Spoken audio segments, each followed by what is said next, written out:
नमस्कार। आप सब लोगों का स्वागत है वीडियो नंबर 6 और आप कह सकते हैं लेक्चर नंबर 6 के अंदर, जिसमें हम पोस्ट मार्केट एनालिसिस की बात करते हैं कि आज हमारा मार्केट के अंदर थॉट प्रोसेस क्या होना चाहिए था, हमने मार्केट को किस तरीके से देखना चाहिए था और किस तरीके से काम करना चाहिए था।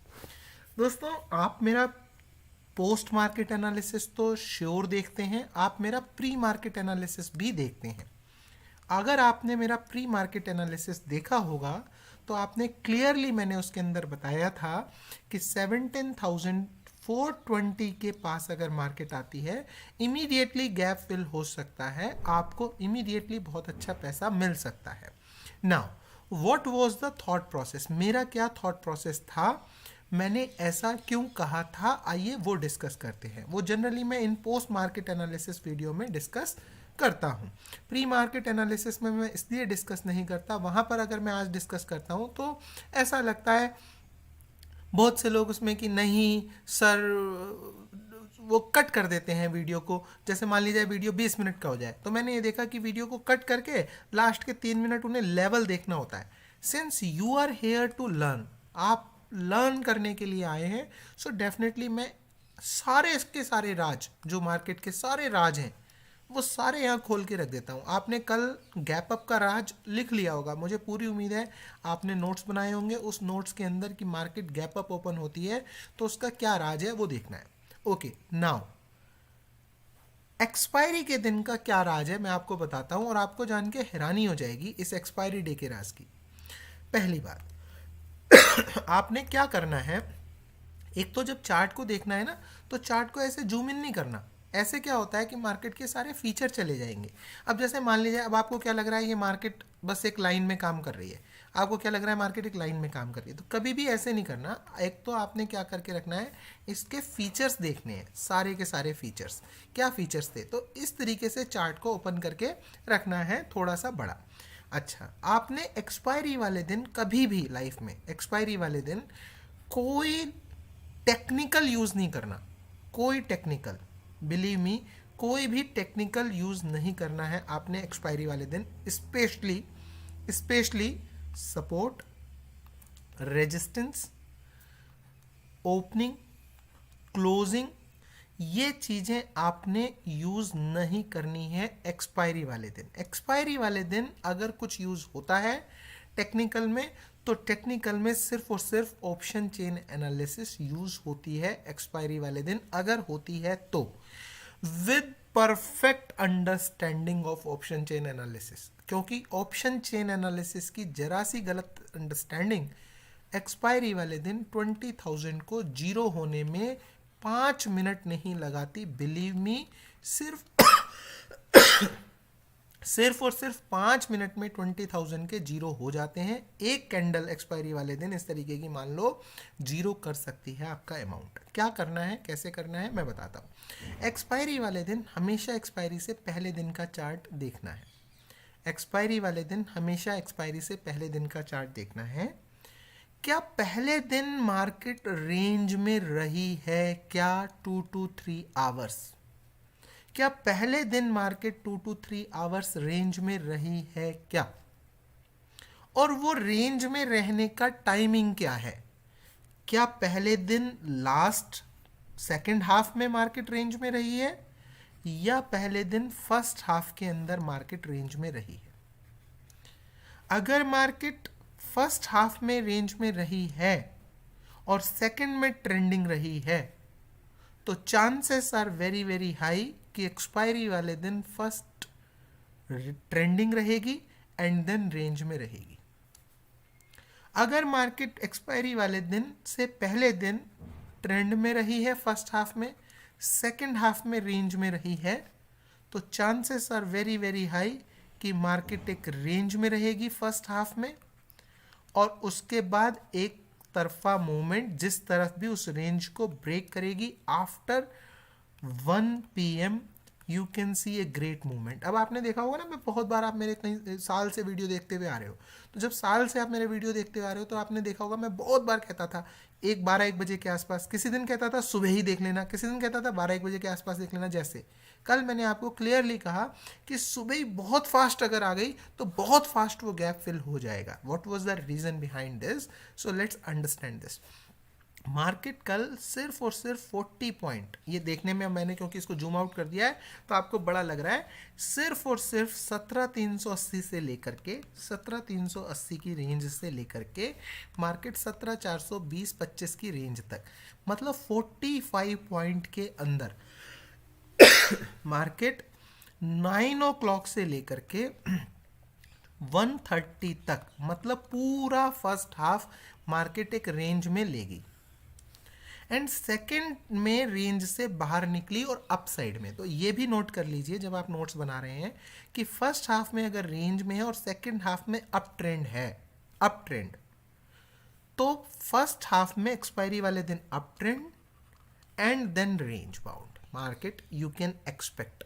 बट हमें यहाँ we are not interested in this, यहाँ रिवर्सल हो जाए, यहाँ और अप आ जाए, we are not interested in this, ठीक है, हम इसमें इंटरेस्टेड नहीं है। हमारा दिन यहीं बन गया, हमें यहीं अच्छा खासा प्रॉफिट हो गया। फर्स्ट हाफ में अगर वेंसडे के दिन एक्सपायरी से पहले दिन रेंज में और नीचे की तरफ आती है तो एक्सपायरी वाले दिन पहले रेंज नीचे ट्रेंडिंग एंड देन एक रेंज में, या रेंज में या रिवर्सल आ जाए या और नीचे चली जाए, we are not interested in this. ये आपने समझना ही पड़ेगा कि आपने रुकना कहाँ है। ये बहुत इंपॉर्टेंट है कि आपने अपने आप को रोकना कब है, what is your target in the market. Sir market तो पूरे दिन चल रही है, मार्केट के अंदर तो बेइंतहा पैसा है, इतना पैसा है मार्केट के अंदर कि आप कई साल गिनने बैठ जाओगे तो गिन नहीं पाओगे। इतने लाखों करोड़ों रुपए का बिजनेस है, अरबों रुपए का, लाख करोड़ अरब ऐसे करके गिनना पड़ेगा, इतने लाख करोड़ों का बिजनेस है, आप उसको काउंट नहीं कर सकते। आपने उसमें से कितने काउंट करने हैं, यू हैव टू डिसाइड। इसलिए ये अगर एक मूवमेंट भी आप पकड़ लेते हो एक्सपायरी के दिन, वो मूवमेंट अपने आप में बेस्ट मूवमेंट है। अब आइए डिस्कशन करते हैं और जो एक्सपायरी के फंडे हैं। अभी तो हमारी 2 एक्सपायरी शायद अभी आ जाएंगी, जब तक हमारा कोर्स पूरा होगा मैं डेफिनेटली उसमें बता दूंगा। जैसे मैं अभी भी डिस्कस कर रहा था कि जैसे फर्स्ट में ट्रेंडिंग और सेकंड में रेंज बाउंड है, तो फिर अगले दिन फर्स्ट में रेंज बाउंड और उसके बाद क्या ये वाला पैटर्न फॉलो होगा या ये पैटर्न फॉलो हो सकता है या दोनों हो सकते हैं, that I will tell you जब ऐसा दिन आएगा। एक बार में मैं कभी भी, मेरी ये आदत ही नहीं है कि जैसे आपने देखा होगा जब आप स्टूडेंट होंगे, कोई टीचर आपको एक दिन में ही सारा कुछ बता दे, आपको लगता होगा यार क्या हो गया, आज तो कुछ समझ में नहीं आया, इतना हो गया।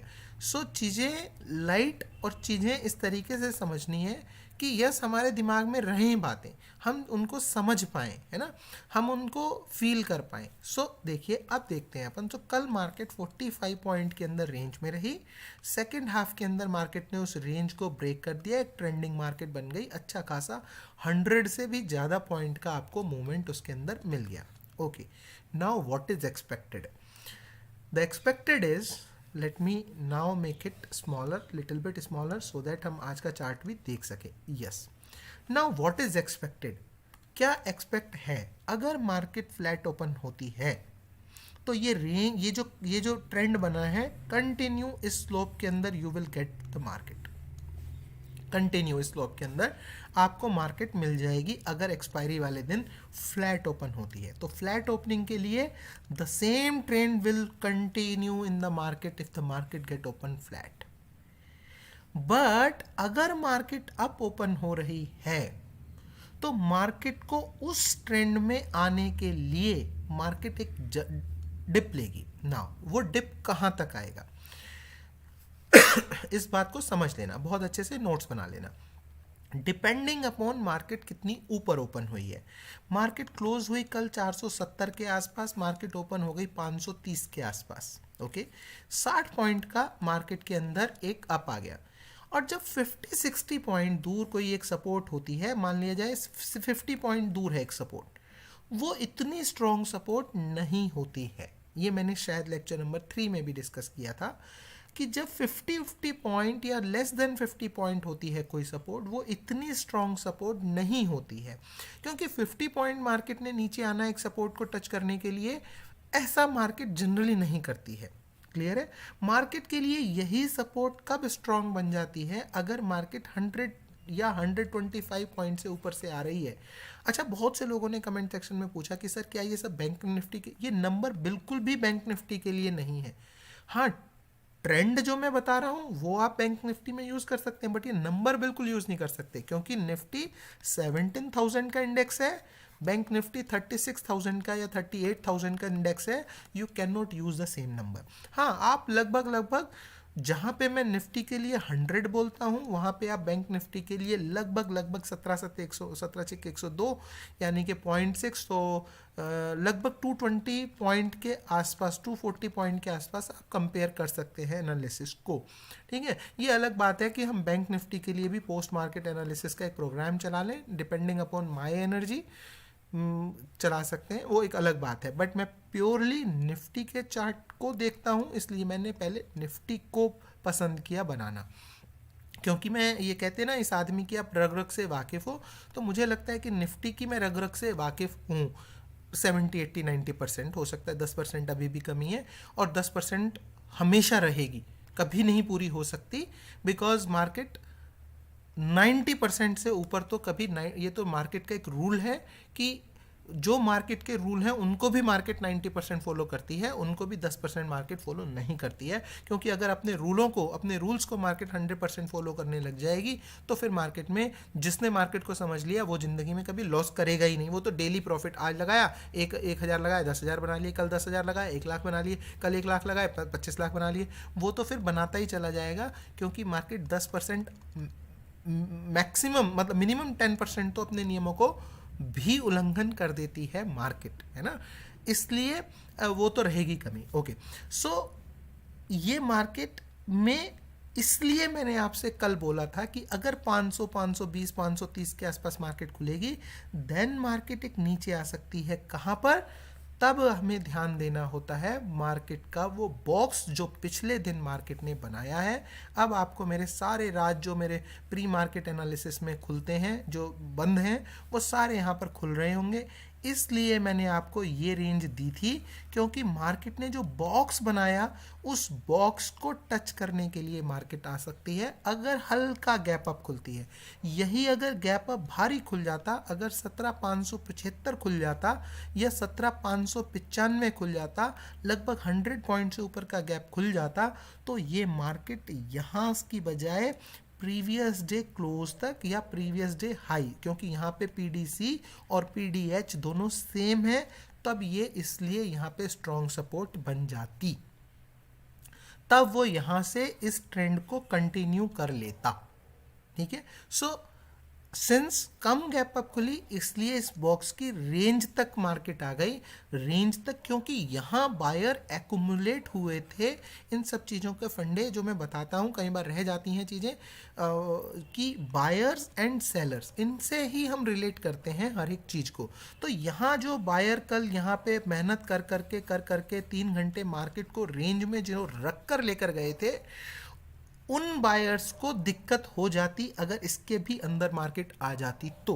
इसलिए उन बायर्स की ये रेस्पॉन्सिबिलिटी बन जाती है कि किसी भी सूरत में यहाँ से नीचे मार्केट को अब नहीं लेके आना है। यहाँ तक लाने का ये मीनिंग होता है कि जो रिटेल ट्रेडर मतलब बायर बना हुआ है, मतलब बुल बना हुआ है, उस रिटेल ट्रेडर को बियर बना दो, क्योंकि उसके पास इतना दिमाग होगा नहीं कि मैं इस बॉक्स को टच करने तक के लिए नीचे मार्केट लेकर आ रहा हूँ। उन रिटेल ट्रेडर को एक्सपायरी के दिन बियर बनाने के बाद इमीडिएटली एक मार्केट के अंदर वो जंप ले आते हैं। This is the secret of one secret of, you can say one secret of expiry. Expiry के अपने आप में ही 10 सीक्रेट हैं, 10, आपको बिलीव नहीं होगा, काफ़ी सारे सीक्रेट हैं एक्सपायरी के दिन, क्योंकि एक्सपायरी के दिन टेक्निकल से ज़्यादा लॉजिक काम आते हैं एक्सपायरी के दिन, टेक्निकल कम आता है, लॉजिक ज़्यादा काम आते हैं। बायर्स और सेलर्स की जो साइकोलॉजी है वो ज़्यादा काम आती है कि how the big buyers is thinking and how the big seller is thinking. So ये थिंकिंग मैंने आपको बताई। बॉक्स तक टच करने के बाद जो सेम ट्रेंड है उस ट्रेंड को मार्केट फॉलो करती है, and then the chances are very very high in the second half. Since उन्होंने मजा ले लिया है, बायर्स ने जितना मजा लेना था उन्होंने अपनी पोजीशन एक्यूमुलेट करी, यहाँ से मजा लिया और फिर ये मजा ले लिया पूरा का पूरा।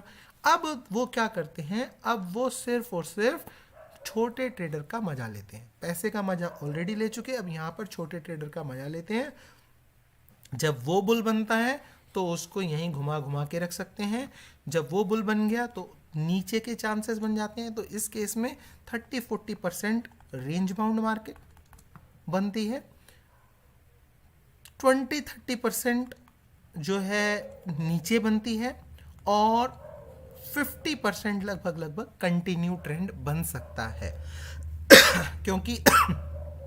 क्योंकि यहाँ पर जब वो बुल बनता है तो स्लोली मार्केट को वो ऊपर ही रख सकते हैं, सो दैट उस रिटेल ट्रेडर को कोई बेनिफिट ना हो। ऊपर तो जाए मार्केट पर उसको बेनिफिट ना हो। But in all these scenarios, ये जो पहले दोनों सिनेरियो हैं कि अगर सेकेंड हाफ में भी मार्केट अप ही रह रही है या ये कांस्टेंट रह रही है, तो सिर्फ प्रीमियम डीके करने के लिए रह रही है। यहाँ जो अगर मूवमेंट आ गया तो ये मूवमेंट फास्ट आएगा। अगर ये मूवमेंट आया, मान लीजिए रिवर्स हो गई, तो then market will come very fast downward, है ना। क्योंकि रिटेल ट्रेडर अगर वो बुल बना दिया है उन्होंने, तो फिर वो उसको मौका ही नहीं देंगे बियर बनने का, बहुत तेजी से लाएंगे। But what is my advice, इसके आगे की कहानी को सोचना ही नहीं है, मन से निकाल देनी है यहाँ की कहानी। यहाँ क्या होगा that is not important for us. हमें ये देखना है कब, जब पहला हाफ रेंज में है पहले दिन का। अगर पहले दिन का सेकंड हाफ रेंज में होता तो पहली कहानी को छोड़ते 12 बजे की बाद की कहानी को करेंगे। जिस दिन ऐसी मार्केट होगी मैं डेफिनेटली आपको बताऊंगा। थैंक यू दोस्तों, thank you very much. Video अच्छा लगा हो कमेंट कीजिएगा कमेंट सेक्शन के अंदर, जैसे कि आपका ये कमेंट था बहुत इंपॉर्टेंट कि बैंक निफ्टी में भी सेम रखना है क्या। परसेंटेज लगभग सेम रख सकते हैं, बट एक और बात मैं कहना चाहूँगा, जितना बड़ा इंडेक्स होता है उसकी वॉलेटिलिटी उतनी ज़्यादा होती है। निफ्टी इसलिए मुझे बहुत प्यारा है क्योंकि निफ्टी अभी उतना बड़ा नहीं है, निफ्टी 17,000 की रेंज पर है, इसमें वॉलेटिलिटी कम है, ये सेटअप पर ज़्यादा काम करता है।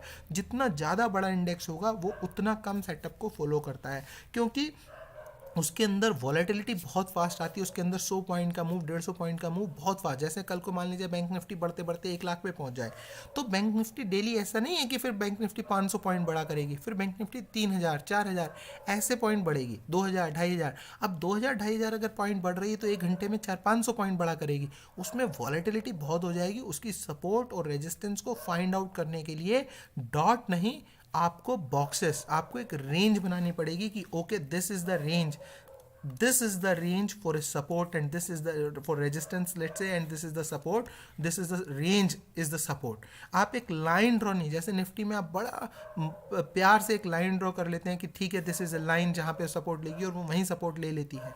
सो ये चीज़ें हैं बैंक निफ्टी के अंदर, ये मैंने आपके कमेंट से पढ़ के ही बताई हैं। तो जो लोग कोई डाउट रहता है, मुझे जो लगता है कि this doubt should be taken.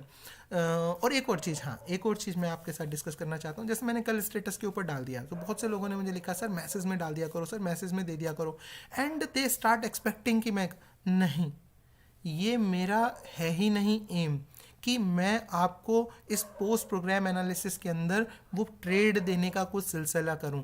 ये मेरा पोस्ट मार्केट एनालिसिस ही नहीं, ये मेरा ज़िंदगी में कभी नहीं होगा। मैं आपको जहां मर्जी मेरी ये रिकॉर्डिंग रख लेना, कभी मैं ट्रेड दूंगा ही नहीं ज़िंदगी में। पेड ट्रेड में कभी नहीं दूंगा। हाँ ऐसे मुझे लगा किसी दिन चलो यार ये ट्रेड है, बट उससे मुझे ऐसा लगता है कि एक्सपेक्टेशंस बढ़ जाती हैं, इसलिए मैं उस चीज़ को भी करता नहीं हूँ। स्टेटस पे डालने का एक ही रीज़न था कि कोई बहुत ज़्यादा बेचैन होता है कि लाओ यार कहीं तो कुछ मिल जाए, कहीं से तो कुछ देख लें, वो स्टेटस पे एटलीस्ट देख ले कि हाँ। किसी को मेरा मन नहीं है कि मैं मैसेज में डाल के दूं, क्योंकि उससे आपके थॉट सारे चेंज हो जाते हैं। आपने एक अच्छा थॉट सोचा है, आप चीज़ों को लर्न कर रहे हैं, मैंने उठा के उसमें अपना एक थॉट्स डाल दिया, वो सारा आपके थॉट ख़त्म हो जाते हैं। वो चीज़ मैं नहीं करना चाहता हूँ। आप इंडिपेंडेंट बनिए, आप चीज़ों को लर्न कीजिए, और बिलीव मी, लर्न करके अगर ट्रेड करेंगे उससे बड़ी खुशी कभी नहीं होगी। आप कितना ही कम कमा लें, जो भी आपका टारगेट है वो रख लें, लेकिन जब आप खुद से लर्न करके अर्न करेंगे, बिलीव मी, वो खुशी आपके जीवन की सबसे बेस्ट खुशी होगी। थैंक यू दोस्तों, थैंक यू वेरी मच।